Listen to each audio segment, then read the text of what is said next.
Donald Trump is making a presidential commission to study college sports and regulate NIL, and he's bringing on Nick Saban to be the co-chair of this commission, as well as billionaire and Texas Tech NIL Collective founder Cody Campbell.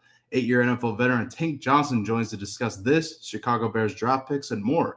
Baltimore Ravens staff writer Clifton Brown joins us right out the gate to give us takeaways from Ravens Rookie Minicamp, including an update on former Colorado wide receiver LaJohntay Wester, who the Ravens picked up in the 5th round of the draft and has been making plays in Ravens Rookie Minicamp. Join us for this and much more as we are live here on Bailey Price Media Live. We'll see you on the other side. Welcome back to another edition of Bailey Price Media Live.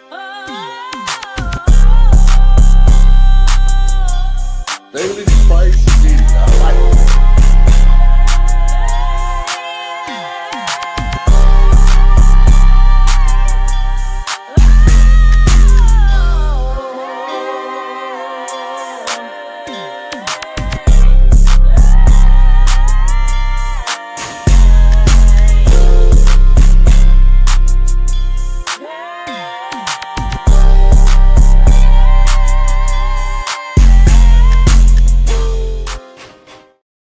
Man, what's going on, everybody? Happy Thursday. Welcome back to another edition of Bailey Price Media Live. Today, I got a very, very special show for you. Baltimore Ravens staff writer Clifton Brown joins us right out the gate to talk all things Baltimore Ravens Rookie Minicamp, including former Colorado wide receiver LaJohntay Wester making plays in Ravens Rookie Minicamp. I can't wait to discuss his potential with him. We also have 8-year NFL veteran Tank Johnson joining the show in the second half of the show to discuss the Chicago Bears draft picks and what's on the thumbnail, Donald Trump forming a commission to regulate NIL and study college sports, and him naming Nick Saban as the co-chair of this commission, as well as Texas Tech NIL founder here and billionaire Cody Campbell. But without further ado, I'm going to bring in our special guest. If you're watching, go ahead and hit that like button, subscribe, and become a member of the Bailey Price Media Army today. I cannot thank you enough for tuning in. Without further ado, Baltimore Ravens staff writer, my main man Clifton Brown joins the show. Cliff, how you doing, my man? Happy Thursday. I can't thank you enough for joining, man.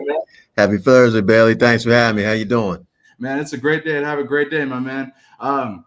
Ravens Rookie Minicamp is underway, and I can't wait to get your biggest takeaways from that and discuss specific players, including LaJohntay Wester. I host a Colorado Buffalo show, so I covered LaJohntay the last year, his career in Boulder, and then him going back to his FAU days as well. But Cliff, I can't thank you enough for joining, man.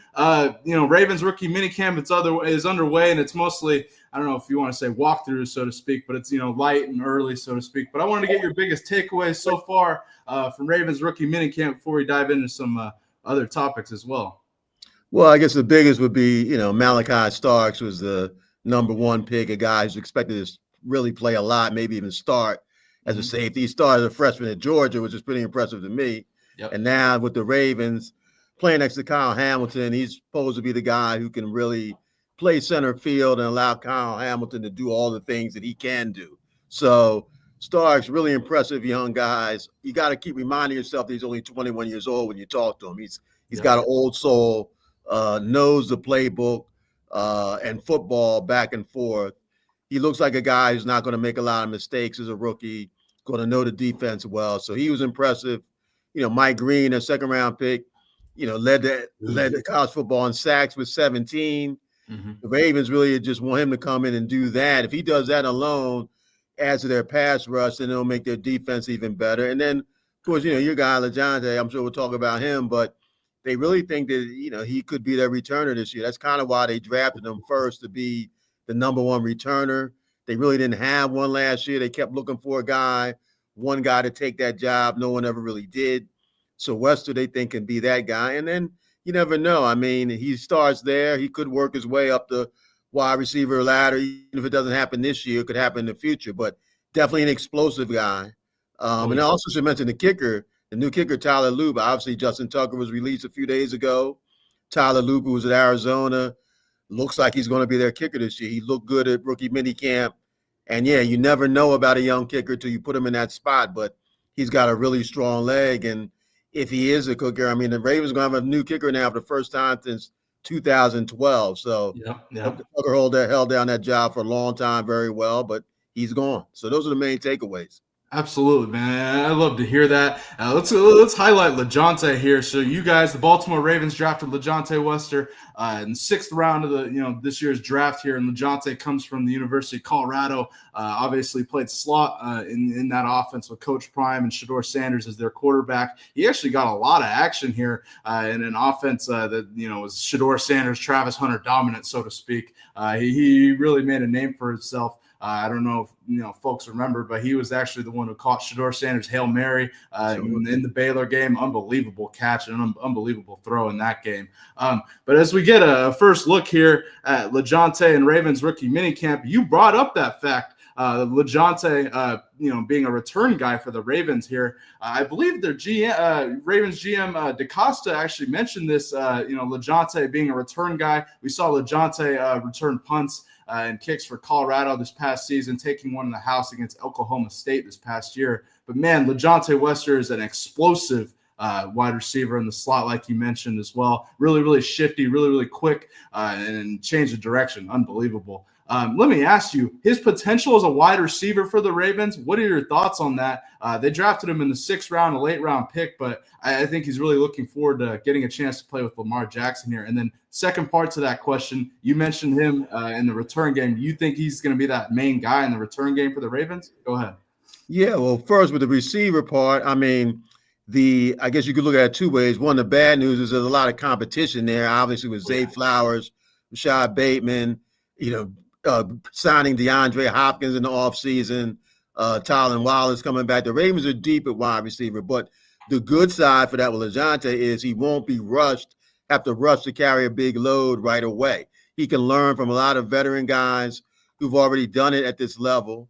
Being in the same room with guys like, DeAndre Hopkins. And then Zay Flowers, to me, is a similar type player to LaJohntay. Quick, really elusive, not the biggest guy, but can really do damage when you get the ball in his hands. So I think it's a good spot for LaJohntay to come, a good team. And obviously playing with Lamar, you really couldn't ask for more than that. And then the return game, though, I do think is where he's going to make his mark right away as a rookie. As I mentioned, the Ravens came into this draft looking for someone who could take that role. And in LaJohntay, they feel they have a guy with his quickness, with his sure hands. He can handle that role and make some explosive plays.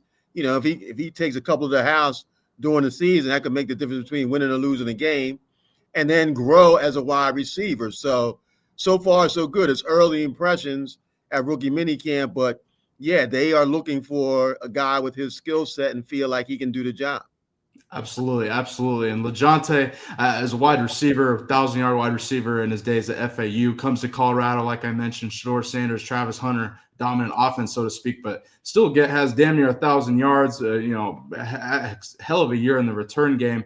For the Ravens, LaJohntay wore number 83. That's the same number, ironically, that he first wore when he got into college at FAU. I wanted to go ahead and show LaJohntay Wester talking to Coach Prime after Ravens Rookie Minicamp the other day. Take a listen to this. Man, you know Prime? You play with Prime? I'm like, yes, sir. That's my guy. He like, yeah, we love him up here. We love him up here. Yeah. But I'm glad I saw you catching them punts. I was like, boy, I hope this joker remember everything we talked about. Everything. I remember everything. Everything. Well, do your thing. I can't wait to see you get down, boy. God put you in a great spot, man. God, you're in a great spot. Yes, he did. In Baltimore, absolutely. Let me ask you, seeing Coach Prime's impact on LaJohntay Wester, helping him evolve in that run game, really helping him build off of his career at FAU this past season at Colorado. How do you think the Ravens really, looked at that and evaluated that and decided that they wanted to draft LaJohntay Wester in the 6th round? How do you think Coach Prime impacted LaJohntay? Well, obviously, anybody who's playing in Colorado has a lot of eyes on them. Prime brings that type of attention. It's a big time program. So this shouldn't be too big for him coming to the NFL. That's one thing. And, Prime actually played for the Ravens at the end of his career. He knows Ozzie Newsome, who is still here, even though he's not the general manager. He's the president of the team, still very much involved with the draft, along with Eric DaCosta and his staff. So, like Prime, seeing him mention that doesn't surprise me. The guy put him in a good spot. The Ravens are one of the most respected organizations in the NFL. Prime knows all about that. They have a reputation of giving all rookies, not just draft choice. They've had a lot of undrafted free agents that have done well here. So Yeah. he'll get a fair shot. If he plays well, he's going to play. And there's definitely an opportunity, as I've mentioned before, for him to come straight in as a rookie and be a returner at minimum. And then you never know with injuries what could happen with the wide receiver spot, but he'll have a chance to grow at that position playing with some really good guys who have already done a lot at this level. Definitely. And I'm really curious. I wanted to ask you, covering the Baltimore Ravens and writing for the Baltimore Ravens, sticking on this Colorado train in the division here, Shedeur Sanders drafted in the 5th round by the Cleveland Browns. What was your initial reaction to that, takeaways from that? I don't think any of us expected Shedeur to fall to the 5th round, but nonetheless, he has a new situation in Cleveland, and today he's actually there for Browns rookie minicamp. But what was your reaction to seeing Shedeur going to Cleveland? Yeah, I mean, obviously very surprised he fell that far. I thought it never should have happened. But he's got to put that behind him, and I think he will. I think he actually landed in a good spot in that, I could see him very easily by the time the season begins being the number 2 quarterback at least behind Joe Flacco. Yeah. I mean, I feel like he's got a chance to come right in there, Shedeur. Once he gets on the field, the proof will be in the pudding. If he does well, rookie camp, preseason, training camp, the players are going to see that and the coaches will see that. Really, the only established quarterback in that room, other than Deshaun Watson, who's hurt, is Joe Flacco. And so he's going to have a shot, I think, early to get reps, to shine kind of like he did in college. And if he does that, then even if Joe Flacco is the starter, which I think is probably what's going to happen, the Shedeur will be able to learn from a guy who's been there, done that, soak up that knowledge. And really, when he gets his opportunity, which could happen this year, I think he'll play well. I think Shedeur is going to have a really good pro career. It didn't start the way he felt it would on draft night, but he's not the first guy that's happened to. He won't be the last. The key for him is just to put all that behind him and do what he can do. Definitely. And when I looked at Shedeur and where I felt was the best fit for Shedeur, I wanted Shedeur to go somewhere where he'd be coached. Now, looking at Cleveland with Joe Flacco, like you mentioned, I think that's going to be a really, really huge tool for Shedeur, having a mentor like that. I understand. I mean, Colorado fans might not like this, but Shedeur has played for his dad for a long time, ever. And him going into the NFL, I felt as though him going and sitting behind somebody, having a mentor, like I thought the Rams and Matthew Stafford would be a great place to really help coach Shedeur out of some of the bad habits we saw at Colorado and really elevate the positives in his game. I think looking at Cleveland, having Joe Flacco, 40 years old, Super Bowl champion, been there and done that, I think that he can really help mentor Shedeur, and then Shedeur can help Shedeur grow in that Kevin Stefanski system there. I think like you mentioned, I think Joe Flacco is ultimately going to be the it's his job to lose, in my opinion. It'll be interesting to see him battle it out with Kenny Pickett, but I think it's based on his history in Cleveland leading him to a playoff run. I think that's his job to lose, so to speak. It's interesting. Did you ever expect Cleveland to draft 2 quarterbacks? No, I don't think they expected to either. But after they drafted Dillon Gabriel, who they obviously liked, and Shedeur is still sitting there, I mean, why not? It's such an important position. And that's going to be interesting to watch 2 rookie quarterbacks battle. I mean, that certainly hasn't been decided. I mean, who's going to be higher on the depth chart? Is it going to be Dillon Gabriel or is it going to be Shedeur Sanders? I mean, they'll have a chance to prove it on the field, but I think that's going to help actually both of them raise their game.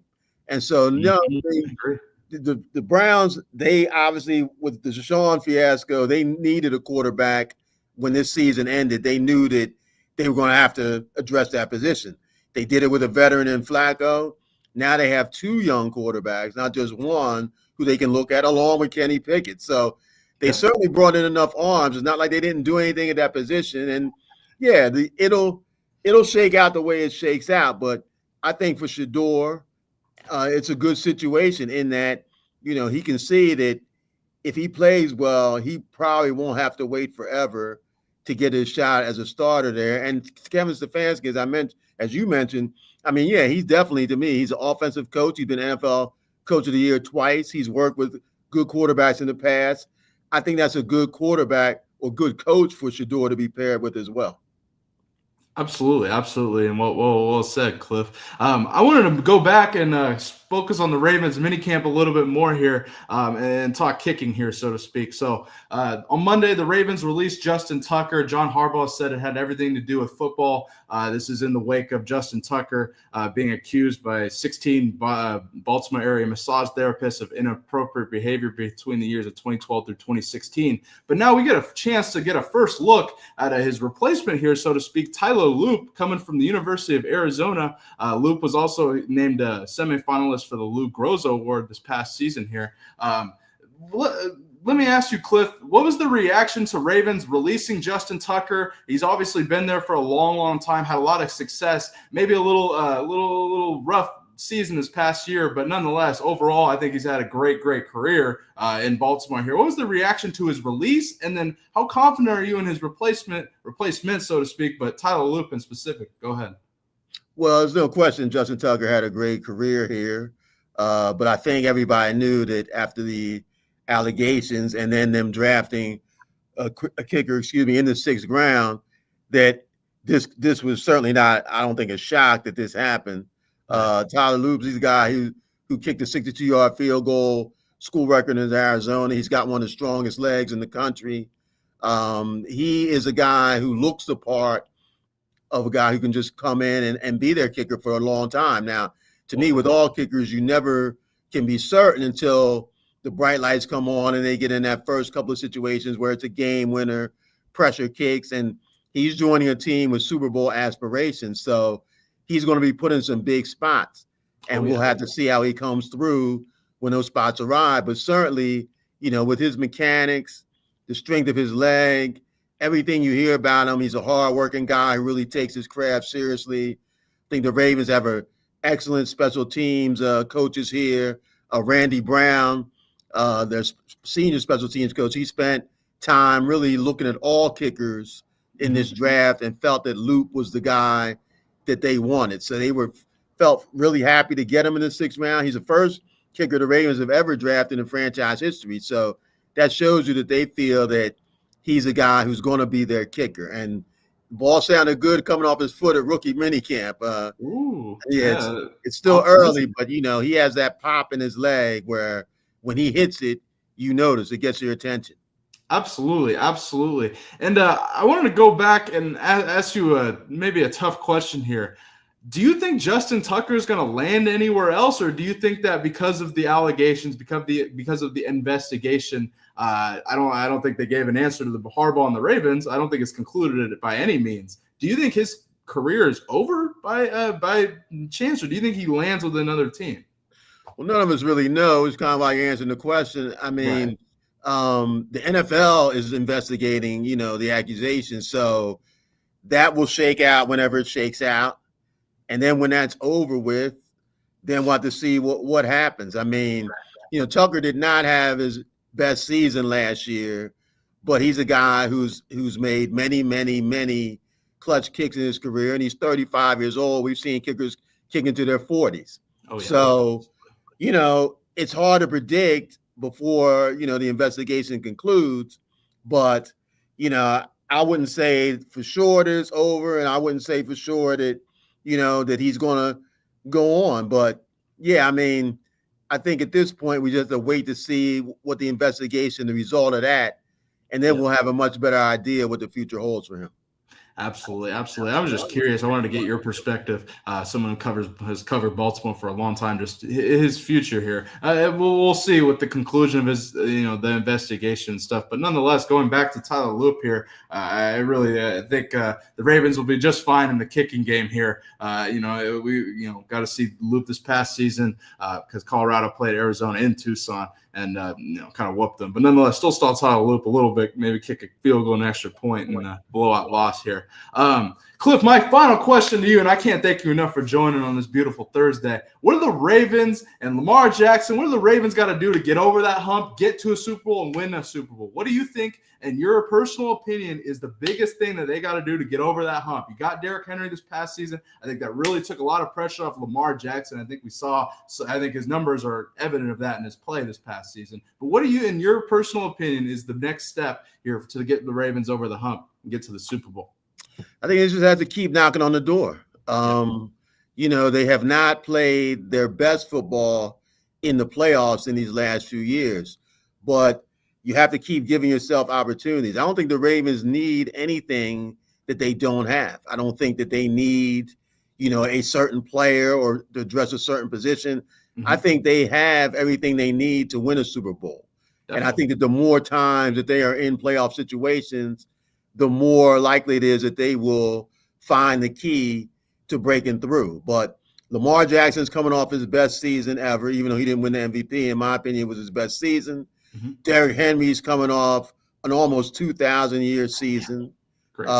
The Ravens, they've won the AFC North 2 years in a row. They are a Super Bowl contender. And they may have improved themselves in this offseason, bringing in Hopkins and these draft picks. So the Ravens have everything they need. But like the Bills, like the Bengals, those are two other teams that come to mind, they haven't broken through yet. But that doesn't mean that any of those teams can't. I think they're all capable. It's just a question of making sure, A, you get to the playoffs, hope that you're healthy when you get there, and then play your best football once you do get there, because that's usually what it takes. Absolutely. And well said, Cliff. I was really a big fan of you guys getting Derrick Henry.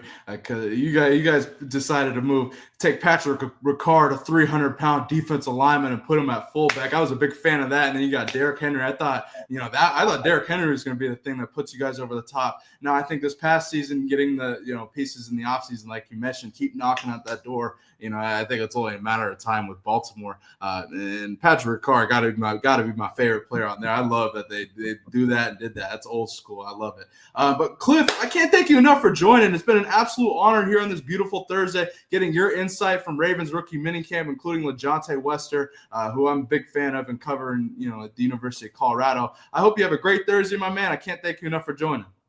Thanks for having me, Billy. Take care now. Absolutely. Have a great Thursday, my man. Shout out to Clifton Brown, BaltimoreRavens.com staff writer, joining the show, giving him his exclusive insight into the Baltimore Ravens rookie minicamp, including LaJohntay Wester, Tyler Loop, Justin Tucker's replacement, and more. We're in about 5 minutes here. We're going to be joined by 8-year NFL veteran Tank Johnson to talk all things Chicago Bears and their draft picks, including Tank's opinion on Luther Burden, because I think he's a real big fan of that pick. I think that's actually a steal for the Chicago Bears, so watch for that. We're also going to discuss the Bears getting Colston Loveland, the tight end, in the first round as well. And then, of course, we got to discuss the thumbnail here. Nick Saban and Donald Trump, are they saving college football here? Donald Trump's created a commission within college football to regulate NIL and study college football. He's created a commission. He's named Nick Saban the co-chair of that commission. And the other co-chair is a billionaire, Texas Tech NIL Collective founder, Cody Campbell. So I can't wait to get Tank Johnson's opinion on that. Chat, I'm really curious. I'm really curious as to everyone's take on Shedeur. Shedeur has arrived in Cleveland here. He's at his locker, putting his stuff away. As you can see, the number 12 jersey here. And I'm going to get Tank Johnson's take on all things Shedeur. His take on Shedeur falling to the 5th round, because I haven't talked to Tank about this at all, and I'm really, really curious to get his take here. Coach Prime actually responded to Shedeur saying, "God is faithful. I know for a fact that smile is genuine. Let's go 2." I mean, 12. Unbelievable. Shout out to Prime for responding to that, because I thought that was a funny tidbit. I don't understand why everyone's freaking out about the jersey number. He's going to make the jersey number. His name is Sanders, and it's going to sell, whether he was wearing 2, 12, or fucking 25. In my personal opinion here. But folks, if you're watching, go ahead and hit that like button, subscribe, become a member of the Bailey Price Media Army today. Chat, I'd love to hear from you. What are you thinking about Shedeur Sanders? What are you thinking about LaJohntay Wester, the Ravens getting a new kicker and Tyler Loop, and cutting Justin Tucker here amid the allegations, and so much more? I can't wait to get to the meat and potatoes of the show. Nick Saban and Donald Trump, will they save college football with their new attempt here? I'm going to say an attempt here, because I think in college football we need some regulation, but new attempt here in regulating what we call the Wild Wild West here in college football. Folks, we're going to go ahead and take a brief commercial break. When we come back, we're going to be joined by 8-year NFL veteran Tank Johnson, University of Washington alum. I cannot wait to get his take on all other than landscape of college football, the Bears draft picks, and so much more. I'll see you guys in 2 minutes. I appreciate you watching. Go ahead and hit that like button, subscribe, become a member of the Bailey Price Army. See you in 2 minutes.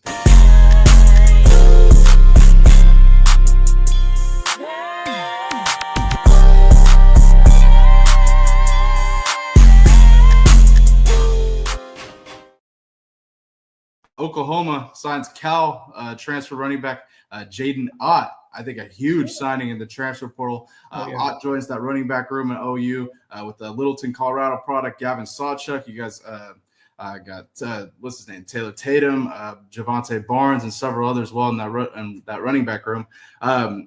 Discuss the impact of this signing, Rodney. What are your thoughts on this signing? I think a huge addition for Ben Arbuckle, Venables, and the OU offense here. Go ahead. Yeah, man, it was a stacked running back room already. I think it's been a little bit tough to see what the room, what their potential actually is, just because we've been struggling to try to find our offensive identity.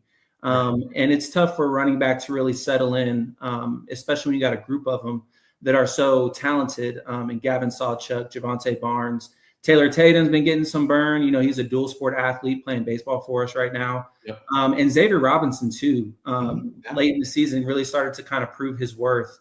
I think he's going to be a big contributor. But I think with Jaden coming into the mix, one of my good friends, Caleb Kelly, he always says iron sharpens iron. And I feel like adding him with DeMarco Murray as their coach is only going to produce good things. I love Jaden Ott's style of running. He's a very decisive guy. He's downhill. He makes very, there's no guessing with him. There's no stutter. He knows what he wants to do. He's a home run hitter, and so he's always going to be looking for that touchdown. And he's what word am I looking for? He's dynamic too. I've seen him return kicks and be out wide. He'll get in the slot a little bit. So I'm really, really excited to see how Coach Arbuckle uses him.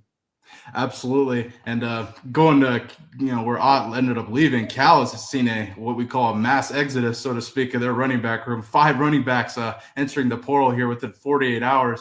Rodney, before we go focus on OU a little bit, what are your thoughts on the transfer portal as a whole and kind of the structure and the way college football has changed since you were playing it now? What are your thoughts on that?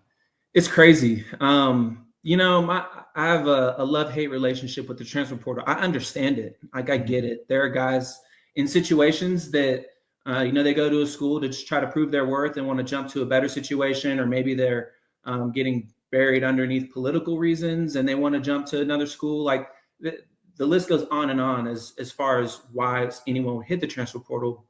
But I do believe that it's also being taken advantage of with NIL and all this other stuff that you can throw into the mix. I work in NIL right now for the Sooners with Sooner Sports Properties. And so we see it all the time. I'm very glad that we've been able to take advantage of it in a good way, I think. With Jim Nagy on the staff now, I think he's really, taking control. He knows what he's looking for.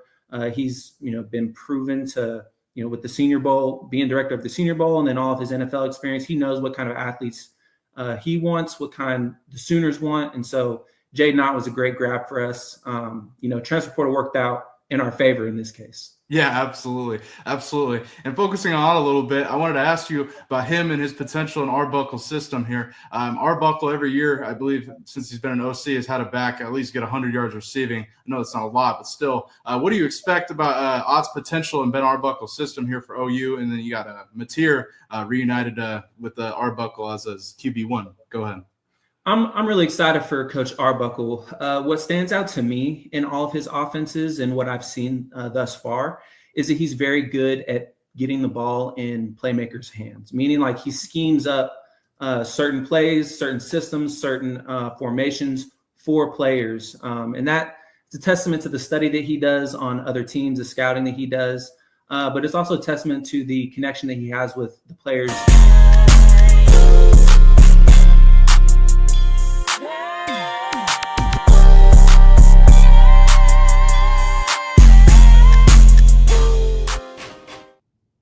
And we're back in the building here. If you're watching, go ahead and hit that like button, subscribe, and become a member of the Bailey Price Media Army today. We are about to be joined by 8-year NFL veteran Tank Johnson. Tank played for the Chicago Bears, the Bengals, Cowboys, and went to the University of Washington. Wanted to go ahead and show something here. So show this briefly here before we have Tank on here. We're going to get Tank's take on this here. But the Giants released Abdul Carter's pre-draft interview here, or one clip of it here, so to speak. Take a listen to this. What's up, man? What's it going on? Yeah, buddy, how you doing? Probably born Abdul. That's a good man. So, I feel you can play off the ball and on the edge. I can play it where y'all need. You're a good football player around. It's fun to watch. I'm going to stop this right here. And the whole reason why I showed this, does this mean that there's a Shedeur Sanders pre-draft tape? And the only reason why I bring that up is because of the noise, the noise that Shedeur got about pre-draft interviews, in specific with the Giants in their pre-draft interview. That's the whole reason why I bring that up. Now, I don't know. Something to think about and watch. But folks, without further ado, our special guest is here. I can't wait to discuss this. Chat, if you're watching, go ahead and drop chats. Super chat's open. If you'd like to donate to the show, hit that super chat button. If you'd like any questions answered from Tank Johnson, hit that super chat button. Without further ado, let's go ahead and bring in our special guest, 8-year NFL veteran, alum of the University of Washington. Tank Johnson joins the show. Tank, what up, man? Happy Thursday. How you doing? Young 50, happy to be here as always. Absolutely, my man. I can't thank you enough for joining here. We've had a good show so far. We had the Baltimore Ravens staff writer for BaltimoreRavens.com, Clifton Brown, joining the show. Talking all things Ravens and minicamp here. Now, there we go. I like that shirt, Tank. I love it. I made this shirt probably about 20 years ago. Yeah. Slowtron, smoking the L, with the pick. It's old, man. I got a hole in the armpit, but we still rocking. So let's do it. Baby. Classic Tank right there, my man. I love it, man. That's dope that you made it too. What's that? The company, Native Creations. You feel me? That's all mine. Shout out to the natives. Oh yeah, absolutely. Shout out. Let's do it, brother. Absolutely. Let's do it, my man. I can't thank you enough for joining here, Tank. And before we talk about Donald Trump and Nick Saban and them trying to save college football, I got to talk about your Bears here and discuss 2 draft picks that I think you may or may not be a fan of. I'm really curious as to your take, but let's start here. The Bears traded up, or I don't know if they traded up, but they decided to not go Tyler Warren, and they drafted Colston Loveland, tight end out of Michigan, in the first round here. Many people had Colston Loveland as their tight end 1 on their board here going into the draft. Tank, I'm really curious as to your reaction as a former Bears player and now taking a look at the Bears as a former player. What was your reaction to the Bears drafting Colston Loveland at pick 10? I'm gonna tell you this, right? At pick 10, I think pick 10's a little bit high, but an athletic tight end from the Big Ten who's played in some tough football, great weather, is going to be a great fan of Caleb Williams. I mean, this guy, he's a matchup nightmare for a linebacker. He can get up over the top of a safety. And, I forget the other tight end that we drafted a couple of years ago. Komet. He's a tough guy. And I kind of feel like they can have like the Gronk, Aaron Hernandez type situation going on, because listen here, man, we do got some threats on the outside, but you got to be able to eat up the middle of the field and bring that middle linebacker. You got to make him commit somewhere and not be a free safety. And so I think he could be a really good friend to Caleb. So I'm not as mad at it because we do have a lot of weapons around the board. Definitely. And well said, Tank. And I think, for my takeaway from this, I think they're going to have a 2 tight end, not 2 tight end system, but I look at Loveland more as the receiving tight end out of the 2 between him and Cole Kmet here. We've seen how a lot of teams over the years, like you just mentioned with Gronkowski and Aaron Hernandez, we've had a lot of teams over the years have a lot of success with the 2 tight end system here. I think this is a great young tight end tandem in Chicago, pairing Loveland up with Cole Kmet here. I look at like the Raiders with Brock Bowers and Michael Mayer as another team that, is rocking a 2 tight end set that I really I think is going to have some dominance this season here. But Tank, let me ask you, if Ashton Jeanty was there at 10, would you rather have seen that pick? I was really liking the idea of picking Jeanty. I think he's a generational back, but at the same time, I look at it like this, man. Michigan is a great program. They produce good stock. Harbaugh ran, he ran a pro style system where I think his athletes translate really well to the NFL, and particularly in those skill positions. There's nothing like a battle-tested tight end that comes in the league. I think about, when I played in the league, a guy named Jeremy Shockey, who was just, he was just a dog. And, right now we kind of got, Travis Kelce and there's like that cutesy tight end. I'm looking for a Michigan guy who, even though he's a receiver, I think he's still got a little bit of toughness with him. And, I just think Michigan produces good stock with athletes. Absolutely. I'm really looking forward to seeing Colson Loveland and the Bears offense. I think it's time for the Bears to take a step up, especially them bringing in Ben Johnson, all the pieces they brought in. I'm sure Bears fans have been saying this forever, but I think the time is now more than ever, especially with all the pieces they've gotten this past offseason. And Tank, sticking on this Bears draft trend here in the second round, I think the Bears actually got a steal in drafting Luther Burden, round 2, pick 39 here. Many people a year ago had Luther Burden as the top receiver in the draft. Missouri kind of had a down season this past year. I don't know if it's down season, but not, crazy performance on offense here. But nonetheless, Luther Burden, hell of a player, big body wide receiver. I think it's a great get for Caleb Williams and the Chicago Bears. Tank, are you a fan of this draft pick? And do you think this is the steal of the draft, so to speak, and the Bears getting Luther Burden? Yeah, I do think, he's an explosive receiver. But for me, I mean, I don't know if we're looking for depth in the receiver room. I feel like we've got like a good receiver, really had everything that NFL teams was looking for, which is why it was a little bit of kind of randomness to the pace of this draft. But I think this kid's tough. I think he's going to add depth right away to our receiver room. And yeah, like you said, a year ago, he was like the number one guy. So man, I think he'll do well. Definitely. And I'm a big fan of this pick. I got to see it to believe it with the Bears right now, and Ben Johnson and all these pieces they're bringing in. I got to really see it to believe it with Caleb Williams. I'm a fan of the pick here, but I'm kind of waiting and seeing with the Chicago Bears before I sit here and say I'm a believer in the Bears here. But nonetheless, I think they got some good pieces this offseason. I was a big fan of, they're all O-line acquisitions that we talked about here about a month ago here. Big fan of that. Still, nonetheless, tough division for them. What are you looking at there, Tank? You see Caleb here? Is he wearing New Balance cleats? Yeah. I think he may be sponsored by them, if I'm not mistaken. I don't know. I may be wrong on that, but yes, those appear to be those are New Balance cleats. Okay, I mean, listen, I'm 43. I wear New Balances. I don't know if I would have worn New Balances back when I played, right.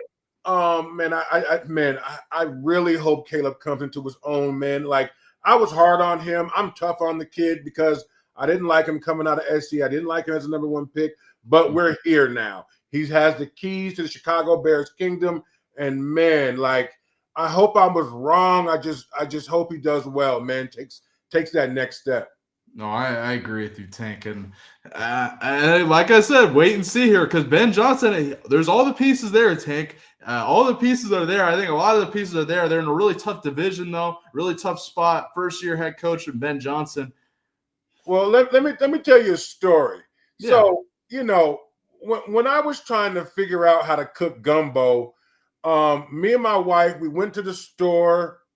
We got about $130 in groceries. We got king crab, we got shrimp, we got the sausage. We had all the groceries to make the most outstanding gumbo, and we ended up throwing it down the trash chute because we could not get the roux. the actual base to the gumbo is the roux. You little bit of flour, little bit of water, you got to let it brown, and then you add to it slowly to get the gumbo to start cooking together. Right now, we are a bag of groceries right now. We got the king crab, we got the sausage, we got everything that you need for gumbo, and it's going to be up to Ben Johnson to get that roux going. Cook it low and slow. Shit, I don't know if you can say it better than that, Tech. I'm with you on that. That's well said right there, and I agree with you 100% here. Man, I love that reference here. Tech, I got to move forward here and talk about the thumbnail here. Nick Saban and Donald Trump, are they saving college football here?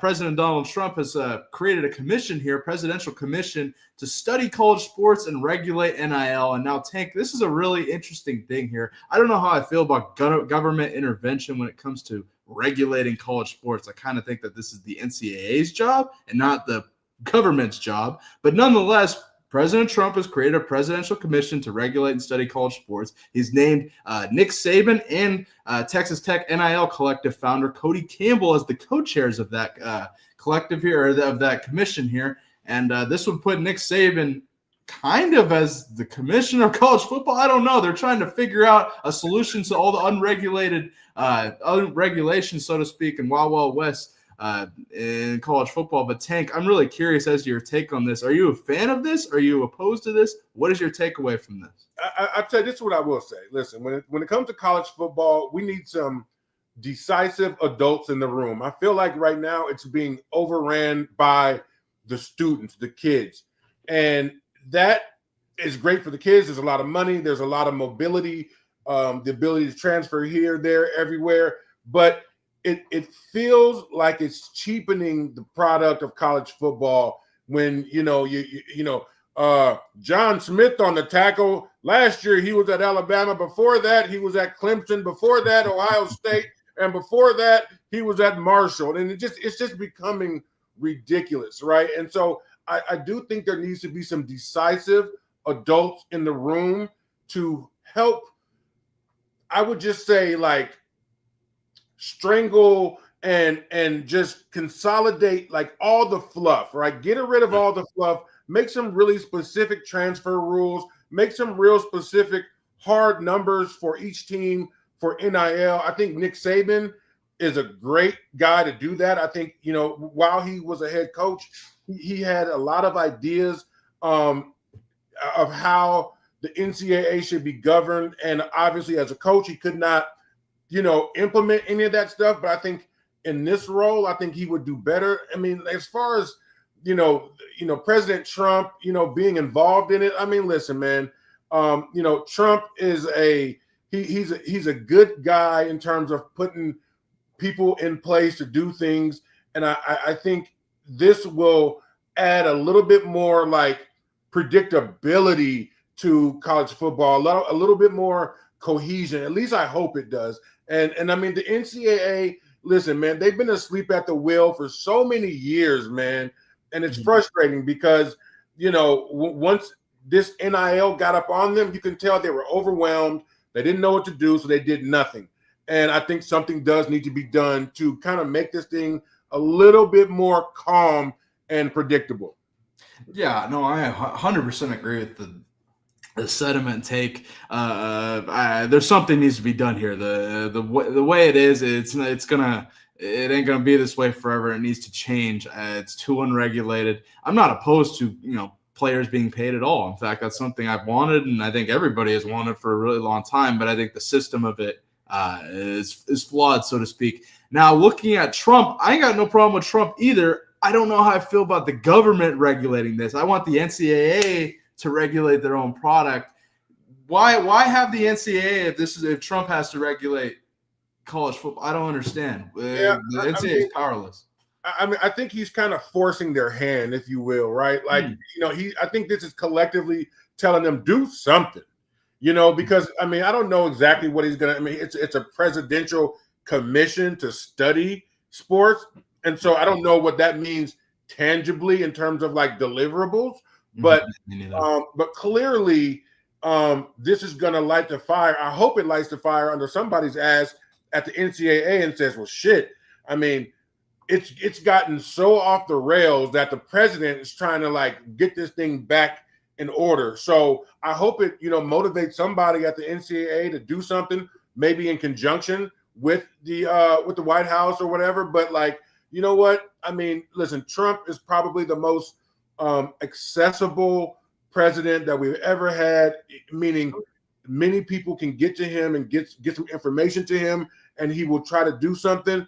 And it doesn't always work out for the best. I hope this does.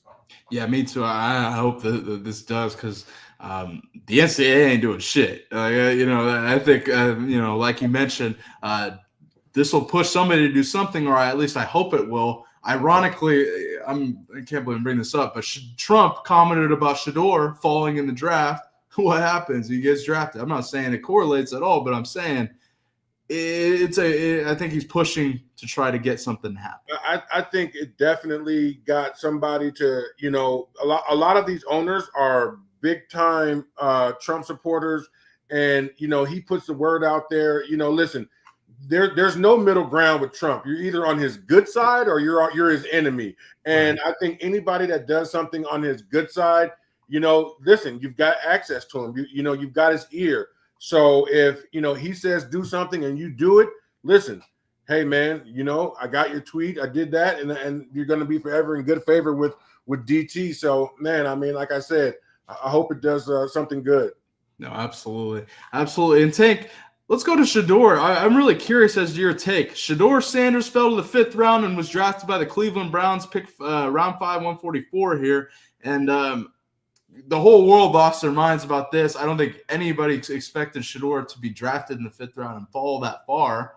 But nonetheless, all that goes out the window now as he today is starting, working in Browns rookie minicamp here, wearing the number 12, not 2. And, Colorado fans are just loving that. But Tank, what was your reaction to Shedeur falling to the 5th round of the draft? Do you think it's collusion, racism, and all the other stuff that people are saying? Or do you think it's simply NFL evaluation saying, this is what we think of you, teams not necessarily needing a quarterback? What's your perspective on it?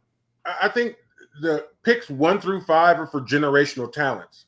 I don't think he's a generational talent, right? And so in terms of 1 through 5, or even like, the first round, those are for exceptional generational talent. I don't believe he's that. I believe he's a good quarterback.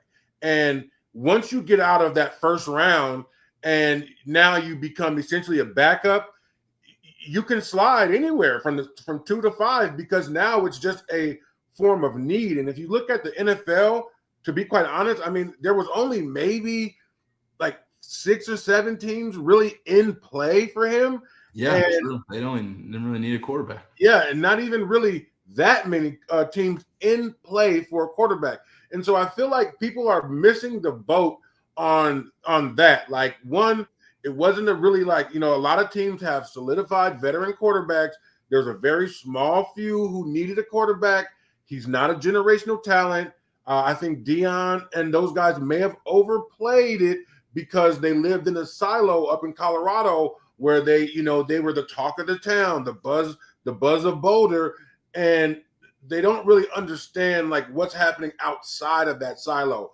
And that silo is good in college football because it draws eyes to your program, but now you're going outside of your program and you have to appeal to more than just the base in Boulder. And I think they may have turned some people off with the bravado. And listen, let me tell you like this, man.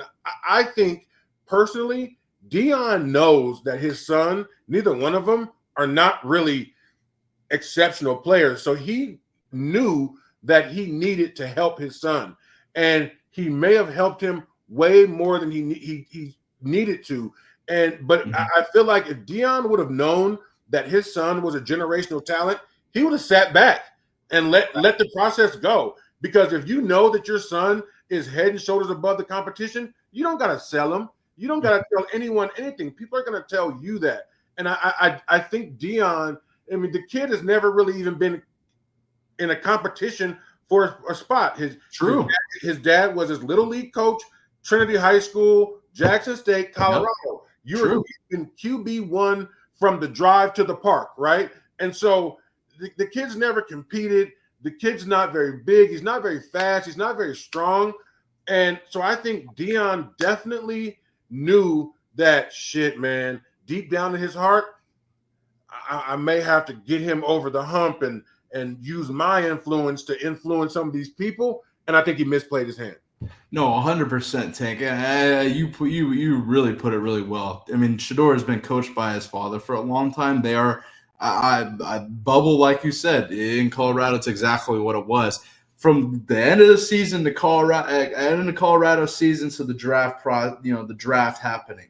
That whole process, I really think they misplayed here. Not participating in the East-West Shrine Bowl, not participating in the Combine, just choosing to wait all the way until Colorado's Pro Day and then make that put all the eyes on it and everything.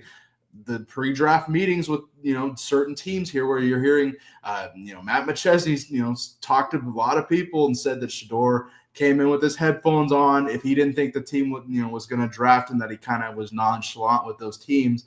All of this combined here, I mean, I think he really had an opportunity in these last 4 months to sway teams one way or the other, because I think teams may have been on the edge because of, like you mentioned, him playing with his dad for so long, the type of offense that they ran at Colorado. I mean, it's all of it combined, I think played a part into him falling into the 5th round. Agree or disagree there? Yeah, I totally agree. And one of the things that quarterbacks are measured on, because they always say you cannot measure a player's heart, right? But you can measure their competitive spirit. Now, when he was working out with Cam Ward, and Cam Ward was saying, "Hey, let's throw these out routes. Let's put it on a line. Let's put it on a zip." He was laissez-faire. He was laid back. I don't want to throw it like that. I want to throw it like this. And Cam was like, "Nah, let's compete. Let's compete and get this ball out there. Let's see who can go 9 out of 10, 8 out of 10." And Shedeur kind of shied away from that competition, and that was online, put out by well-off media. And I was blown away that they didn't understand that that's a measure of competitive spirit.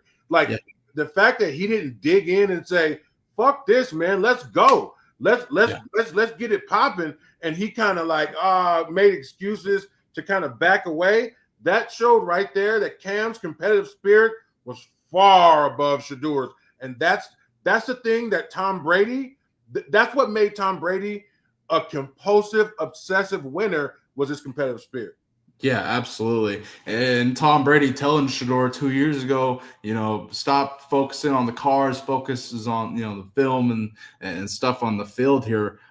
Tank, I think it's absolutely all playing a part here, looking full circle. Now going into Cleveland, I think he really needed this humbling. I think him, going to the 5th round, hopefully, I hope, I'm not saying it will, but I hope that it pushes him and says, tells him, "Hey, fuck it, your back's against the wall. How do you respond, Shedeur? How are you going to respond?" We've seen Warren Moon come out and give Shedeur advice. We've seen Tom Brady actually talk to Shedeur and give him advice recently. He came out on Logan Paul's podcast and said it.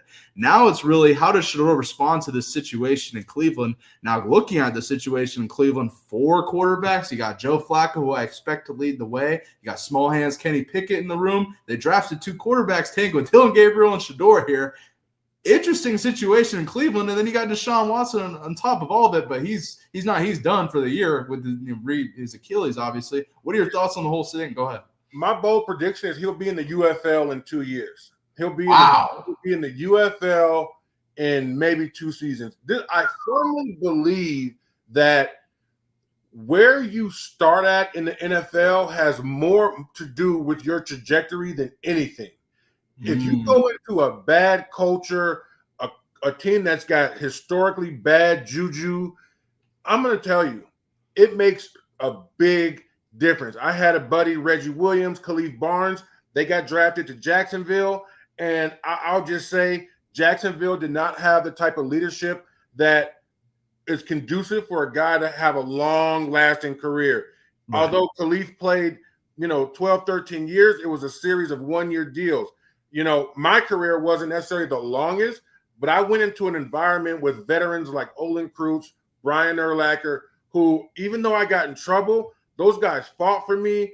They yelled at me. They got on me, and I tried my best to be, like, to fall in line. I was just really young, but I feel like Cleveland historically just got bad juju for quarterbacks.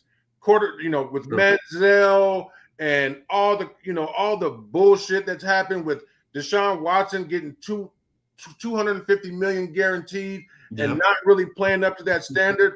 I think Shedeur was drafted to the worst possible place to have a opportunity for him to play long in the NFL. 100% take. UFL 2 years. UFL in 2 years. I don't know if that's a bold prediction here. I don't know if I agree with that, but I agree with your take here that Cleveland is not the greatest situation for Shedeur at all. I think Shedeur, and I've said this in the draft process, I think Shedeur needed to go somewhere where he actually could be coached. And Sean King, Super Bowl champion, has been on this show, said the same damn thing. Go somewhere where you can be coached. Sitting behind Matthew Stafford and McVay's system and the Rams, I don't think they're ever going to take him, but I think it's a place to where Shedeur will be coached, because I don't think Shedeur's ever really had that playing for his dad.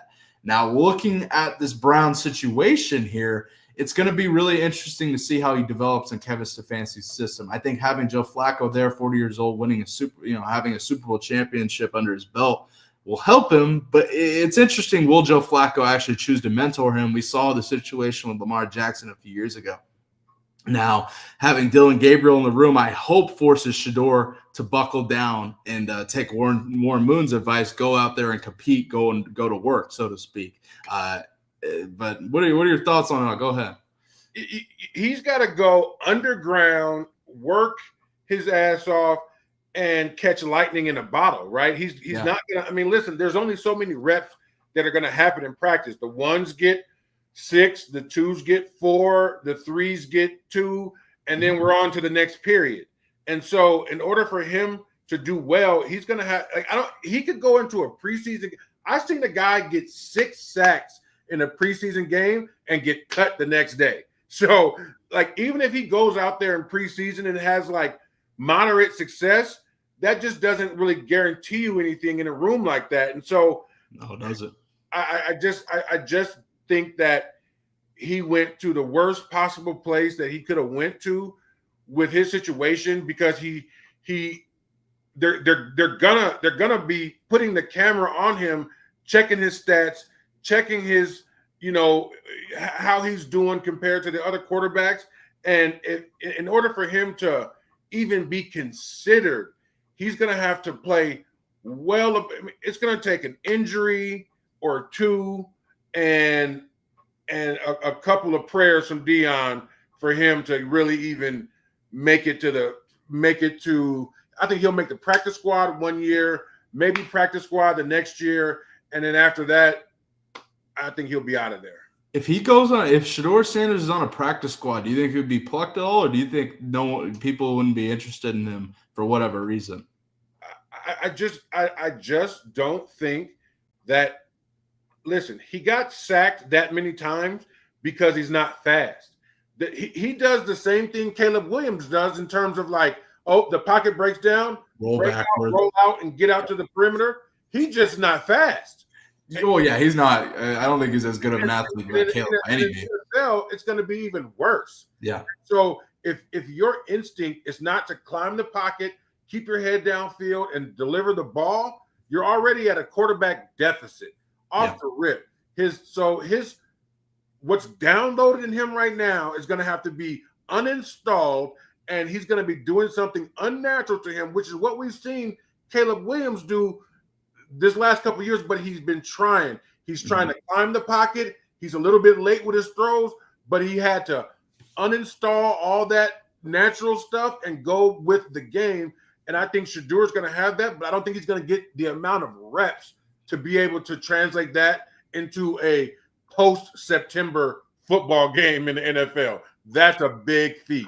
Yeah. Last thing you mentioned there, reps. They have 4 quarterbacks on the roster, Tank. It's going to be really interesting. I expect Joe Flacco to be taking a lot of the reps. I mean, what are they going to do? I think Joe Flacco is starting there. And I don't know what they're going to do with Kenny Pickett. I would guess that they keep. I don't know if they go practice squad Shador, but I expect them to keep 2 of both of the rookies. No, what? Do you think they'll keep 4 quarterbacks on the roster? I guess is my question. Well, I mean, the way I see it, it's going to be probably 3 on the active roster and 1 on the practice squad. And it's going to be between Dylan Gabriel and Shador Sanders, who's on the practice squad or not. So between those 2, that they're competing for that 3rd quarterback spot because, I think Flacco's going to be the guy.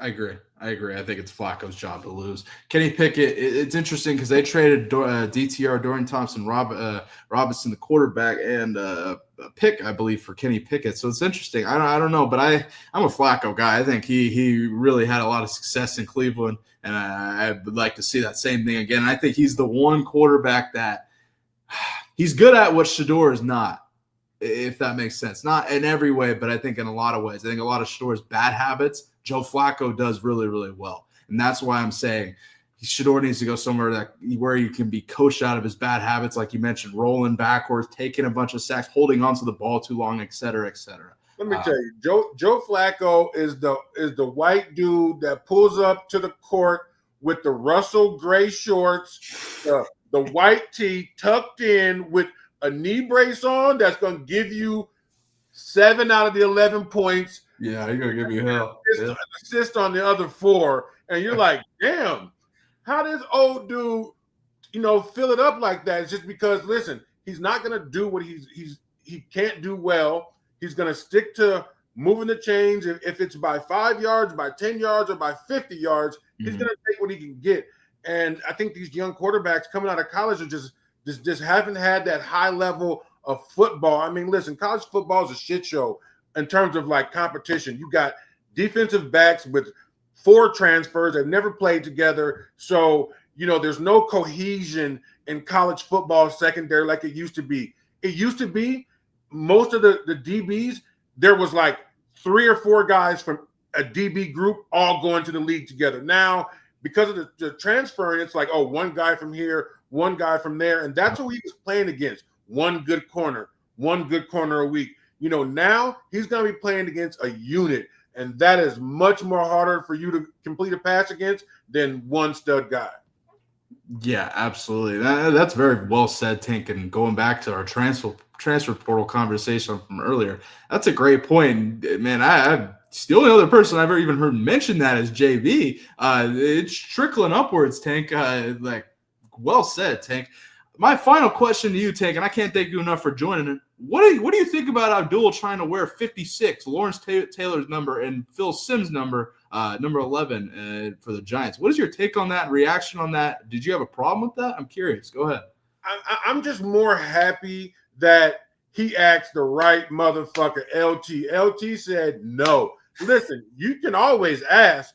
And a lot of times, guys, older retired guys, even like the number 88 from the Cowboys who let Dez wear it.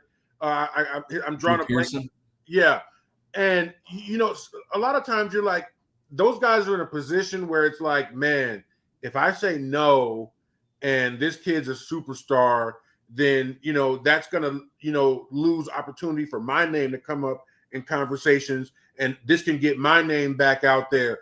LT is so confident in his career and what he's done. He's like, hell no, leave my shit in the rafters and go make your name for yourself. I don't care that he asked. I'm just happy that he asked the right motherfucker and he got the right motherfucking answer. No, go create your legacy on your own.